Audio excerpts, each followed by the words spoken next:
Forward value of p with the equation यति have equal roots. यो equation छ, यसलाई हामी के गरौँ कम्पेयर गरौँ।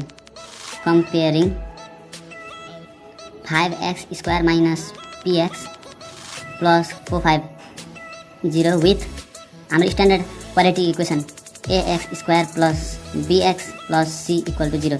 कम्पेयर गर्दा के आउँछ हामीसँग a को भ्यालु 5 आउँछ सिधै, b को भ्यालु माइनस p, c को भ्यालु 45। अब हामी के टेस्ट गर्छौँ, इक्वल रुटको हाम्रो कन्डिसन के छ भन्दाखेरि b² minus 4ac equal to 0 हुनुपर्छ।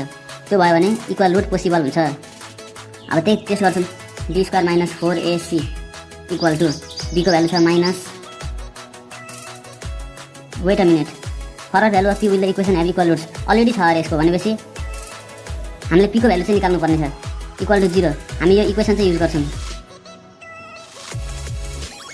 Condition for equal roots. So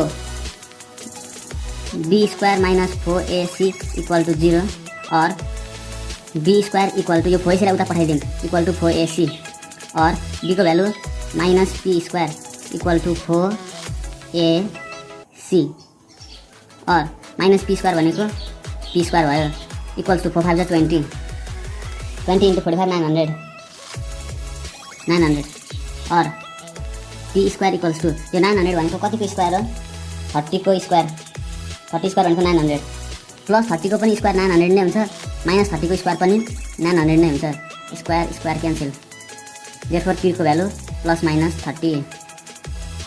so required value of p is plus minus 30। हाम्रो एन्सर यही हो। By by.